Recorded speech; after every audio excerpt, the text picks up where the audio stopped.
Hello, my name is Minzy, and this is a grey tie. When did I purchase a grey tie? Have I stolen a grey tie? This is a £25 silky half and half Chelsea Qarabag scarf that I spent €25 on. The most flimsiest and the most pointless scarf that will not protect me on the harshest of English weathers out there. Wow, I need to have another smoke. What the fuck was that? Seriously, what the fuck was that? That I spent 700 quid. Fuck you, Kunal. Fuck you, bruv. You made me come all the way to Qarabag to watch the most shittest display of football I've ever had the pleasure of fucking watching, bruv. I'm never coming to a European away day ever again. Let me just watch it in peace on my TV screen, please. Unless we get to a final, yeah, I will come for a European away day, but I'm never doing it again. Never, ever, ever doing it again. That was a fucking nightmare. You have to understand this. My trip technically started on a Monday, alright? Monday night, slept in for about 5 hours, done my work on Tuesday, came back home, quick change, quick clean of the flat, and then out to the airport straight away. So I haven't slept yet on Tuesday, alright? Catch a flight at about 10:30, yeah, Turkish Airlines flight, go to Istanbul. Haven't slept on that flight. 2 hours interchange at Istanbul airport. Then catch another flight from there to Baku, landing around 2 o'clock in the afternoon. And a bit of a beauty sleep, 3 hours maybe, nothing more than that. Oh my God, this is where the nightmare begins. This is where the nightmare begins, yeah. I don't know how things are done in Azerbaijan. I can't comment on it, but obviously having Chelsea come over is a big event for these lot, yeah? 2-time Champions League winners. Sorry, I had to point out useless statistics because I don't think we'll ever win a Champions League ever again, for fuck's sake, yeah? It's the big event for them. Why have you shot roads everywhere? I can't understand it. You've shot roads everywhere. My poor driver, Nico, had to literally... he had to go through Mordor to get me to your lovely stadium, yeah? He has to drop me off in some sort of highway, yeah? And I have to walk it across. Not that far, not that deep. My God. The police officers in Azerbaijan, they don't know anything. They legit don't know fuck all, bruv. I show them the ticket in their native language and go, like, look, where do I go? Where do I go? He goes, yeah, go in here. Go in here with all the Qarabag fans. Don't get me started on the security, yeah? Bonnie Blue has got a record of, what, 1,057 men in 24 hours. I got gangbanged. I got absolutely gangbanged, bruv. They were holding fans from actually entering sort of through the, like, outside perimeter of the stadium, yeah? They were holding us in, and I got squashed. I got absolutely suffocated and asphyxiated. I had more action with men than Bonnie Blues had in 24 hours. Alright, I got absolutely gangbanged in that bloody crowd. I suffocated there. Eventually got my way to the front, and I'm telling the policeman, like, bruv, look at my Chelsea shirt, yeah? Do you think I should be mingling with the Qarabag fans? Not that they were mean or anything like that. You know, the Qarabag fans were absolutely lovely, you know, good people. But I'm getting absolutely squashed. And they're all looking at me, and I'm looking at them saying, I think I'm in the wrong end. And they're saying, I don't think you should be here. Politely, of course, politely. And I'm telling them, I don't think I should be here either. And I'm telling them, like, look, am I in the right place? It's like, yeah, it's fine, but you got to stay here. And there's like 15 minutes left till kickoff. I'm like, bruv, just let me through. Eventually, he lets me through with the most lackadaisical security I've ever seen. He literally just tapped my right shoulder. Bruv, imagine I carried 6 katanas inside my pants. I could have actually brought them into the stadium. I'm a bit worried about your security, yeah? You may need to beef it up a little bit, yeah? But anywho, thank Christ you only gave me a little bit of a pity patter. Got me in, and again, they couldn't direct me properly. They said, turn right. I turned right. It's all the entrances for the Qarabag fans. I had to turn left. I had to turn fucking left. Eventually got back. And then there's obviously a fence that's cordoning off the away fans and the home fans. And I spent like about a minute like arguing, like, look, I'm in a Chelsea shirt. I've got the N for sector 27. I'm supposed to be with the Chelsea lot. They're like, all right, cool. Eventually let me in. Yeah. Don't get me started. I just wanted a drink. I genuinely wanted a drink, just of any variety. I just wanted a fizzy pop, yeah? A fizzy pop, a juice, and a water cost €6. 6 fucking euros. That's outrageous. 6 fucking euros for a fucking fizzy pop. Nah, man, you lot take the piss. €6 for a fizzy pop. Out fucking rageous. God damn, how I made it for kickoff, I'll never know. But that was one of the worst experiences I've ever had trying to get into a stadium. And coming out of the stadium as well, you're blocking us as well. It's not like you're blocking us to, safely disperse the crowd or, try have us not go into their equivalent of Fulham Broadway tube station. We're just trying to get onto the streets. Why are you blocking us in? We just want to go back to our respective hotels, man. What an experience, but hey, ho. Oh, God. We fucked it up. We have fucked it up. It's a draw. It's 2-2, but I don't see where our next points are coming from in the UEFA Champions League. I really don't. I don't see us actually qualifying in the top 24. Last year, you needed 12 points to be in the top 24. We've got 7. I don't see where our next points are coming from. We've got Barcelona at home, followed by Napoli, Atalanta away, and then Paros at home. I'm not sure that's the exact order of things, but with Barcelona at home, I don't think we're getting points there. We are absolutely diabolical going to Italy. I need to have a smoke. I'm getting too stressed.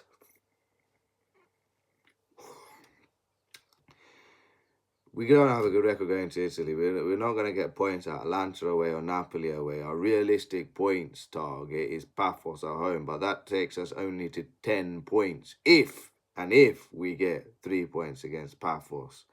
This was shambolic.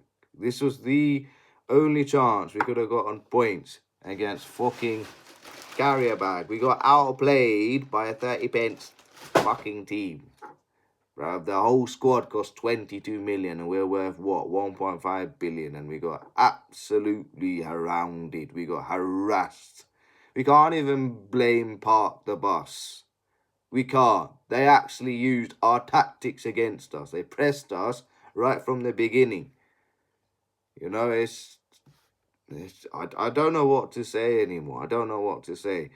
I don't know the manager's idea either. I couldn't understand the team lineup he put out of Azerbaijan and Hato as centre-backs. Like, use your fucking brain, bruv. Like, Qarabag, stop disrespecting them.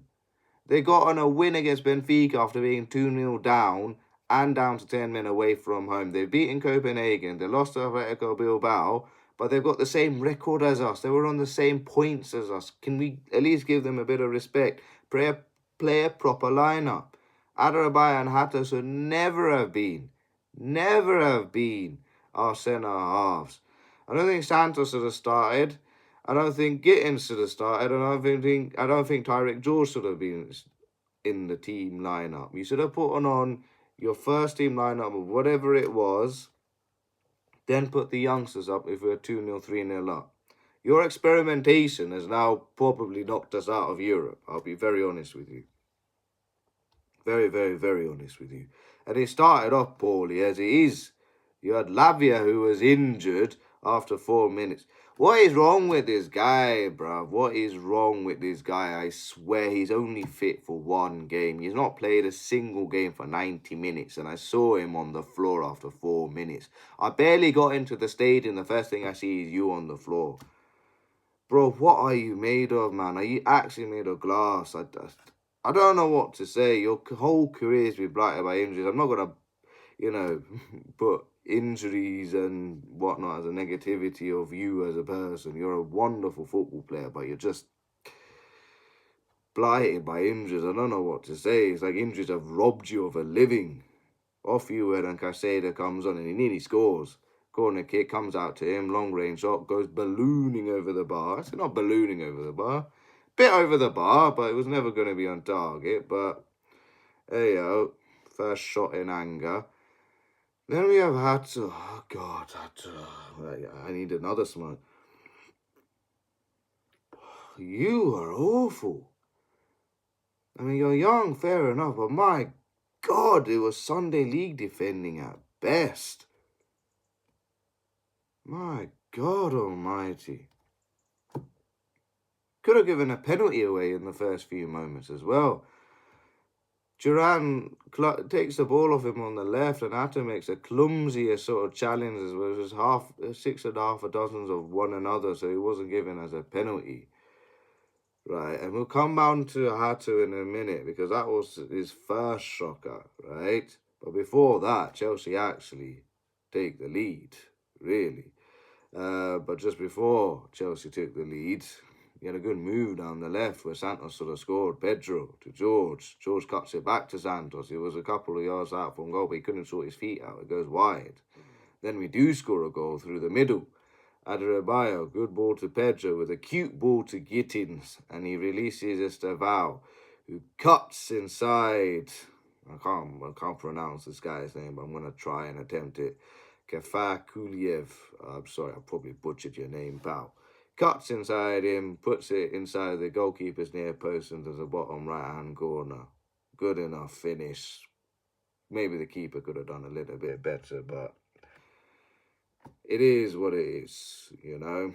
Then I don't know what to say. This is where Hato really truly became the villain of every Chelsea fans. And credit to Aston Villa today. They gave Maccabi Tel Aviv their 2-0 drubbing as if the defeat was promised to them 3,000 years ago. Top marks Aston Villa for that. But on to Hato, the actual villain for Chelsea. Ball over the top onto the right. Hato had the ball, and I was going, all right, cool, deal with it, lad. Deal with it, lad. And then deal with it, lad went, for fuck's sake, lad. For fuck's sake. Like, what are you doing? He got absolutely bullied off it by Duran, who then, I gotta say, his footwork was amazing. The way he danced into our box was amazing. He was unlucky not to score. He hits the post, and nobody followed it up. None of our defenders were aware of what to do when the ball hits the post. They're all looking at each other going, what do we do next? Well, I'll tell you what ends up happening next. Andrade finishes it, and it was a good finish. To hit it first time when the ball came onto it, he connected it brilliantly. Puts it into the bottom left-hand corner. 1-1. At this point, the Qarabag fans were on it, waving out the lights, you know, the flash camera and everything. I thought that was actually quite beautiful, to be honest. Made me kind of laugh a little bit with their chants, with the only 3 English words that they learnt were, fuck you, Chelsea. I thought that was quite funny, to be quite honest with you. But then, 2-1, it became 2-1 to Qarabag. Oh, God, I don't know what to say. They should have scored earlier, to be honest with you. They really should have scored earlier. Kafakilev, that guy, I'm never going to get his name right. He balloons it over the bar. He should have at least hit the target there. But then, again, Hato, another villain. Seriously, it was a literal book of how not to defend. Just put your highlights on. It was your night for that book, honestly. Duran harasses Hato. Duran had his number. Hato is in Duran's pocket. I'm sorry. He harasses it. He loses the ball. Andrade, he gets the ball on the right, and Hato, he hands. And I saw it. We were at the end in which Hato made that handball. I saw it hit his hand, and I just went, oh, fuck. I just made that reaction because the ref just pointed to the spot soon after. It was obvious. There's no point arguing against it. Someone was saying it's arse. I'm there in the fucking crowd going, it's not arse, it's a deserved pen. We're all going, what the fuck are you doing, bruv? Fuck you doing, fam? Fucking hell. I've got no idea what to say to that, man. I really cannot. And then Jankovic, who hasn't scored a goal in 8 fucking games. Of course, he's the one who slots it past Sanchez, sends him the wrong way, bottom left-hand corner, yeah? No goals in 8, no hope, no nothing for this guy. And of course, he has to break that fucking duck against Chelsea, bruv. 2-1. 2-1, yeah? And before this whole game started, the way the Azerbaijani coach, the Qarabag coach, sorry, was literally saying, like, you know, I mean, you might well be Azerbaijani, I don't know, but anywho, the way the Qarabag coach was bigging up this game, saying, for us, we want to actually beat them, you know, like, to have a Premier League club come over, obviously the Premier League is miles above the Azerbaijani league. It means a lot for us. We're not here to make up the numbers. We actually went out to win. They were good value for their 2-1 win at half-time. But thankfully, it was just the first half. Because the second half, Maresca finally brings out his big balls and goes, you know what? I'm going to bring on the big boys, yeah? He takes off Gittins, George, Santos. They all go. In comes Garnacho, Fernandez and Delap. And it was the 2 subs who combined. Delap, beautiful ball out wide to the left to Garnacho, who tries a Trevea pass to George in the middle, but it got cut out by Medina. It was a poor attempt, but he came out to Medina, and Garnacho, fair play to him, he hasn't scored a goal in 2 years in Europe, yeah? Zings in a wonderful shot into the bottom right-hand corner. Absolutely beautiful finish. That was class. That was absolutely class. Wonderful finish by him. Happy for him. Wasn't happy with the next finish shot he tried to have, in which he ballooned it for a Qarabag throw-in. It was so bad, I thought it should be a Qarabag corner, for Christ's sake. I don't know what Garnacho was smoking there with that shot. Oh well, never mind. And then Delap, he was one-on-one, and the goalkeeper saved it. I'm going to butcher his name as well. Kochowski saved it, thankfully for Delap. The offside flag went up. To be fair, Chelsea in the second half were a lot better, you know. Estaviao, he nearly got in. He blazed it over the bar. Garnacho to Bernanete on the left. I thought Bernanete scored. I was literally jumping up and down in absolute raptures. Because you see, where I was sat, I couldn't quite see the little dip at the... I can't quite see what was going on towards the dip behind the goal line. So I thought he hit it perfectly into the top right-hand corner. But unfortunately, I'd probably need these glasses permanently. Or just powerful glasses in general, because it went wide. Not that badly wide, but it went wide nonetheless. And then, what do you call it? Bloody hell, Liam Delap was a fabulous defender for Qarabag. Fernandez, his shot I think was going in and it deflects off Delap. I was shouting out, why is it not a corner? I've just seen the replay. It came off Delap. It was wonderful defending. Christ's sake, it was good work by Stavia. Stavia had a really good game in this game. Our little Steve, wonderful game, but it wasn't meant to be for him, really. Because his other teammates didn't quite do the business for him. And then Qarabag could have scored a winner. I'm going to butcher these names. Akanzadeh on the left to Kashchuk. He should have scored. He genuinely should have scored. But thankfully for us, he shoots it straight at Sanchez. And then we nearly scored a winner on the right when Caicedo lifts the ball in to Cucurella, who heads it across. I thought it was a pen. I thought Estaviao was pulled back, but he heads it to Garnacho, who tries an acrobatic effort, and the goalkeeper, again, Kochowski, with a wonderful save. 2-2 it finished, and I don't know what to say, bruv. I'm fucking embarrassed. I'm bloody embarrassed. 700 quid spent for nothing, it seems, just to watch my team rash out. I was going to say lose, but they've crashed out of the UEFA Champions League. I don't see us qualifying in the top 24. I really don't. And it's all down to experimental lineups, which shouldn't be happening. You know, I can't understand it, mate. Like, why would you just why? There's no need for it, lad. There's no need for it. You know, should have played out your strongest team, got on the win, job done, go back to London, play Wolves on Saturday and hopefully get another 3 points. But we made it hard for ourselves now. We've made it very, very, very hard for ourselves. I don't know what's going to happen in the Champions League, but I'm not confident. So, let's see. Oh dear, 700 quid down the drain. €6 on a fucking fizzy pop. I'm sad. I've ruined my entire body clock just to watch us lose to Qarabag FC. Just end it, bruv, end it. I've had enough. I've genuinely had enough as a Chelsea fan. Goodbye, good night.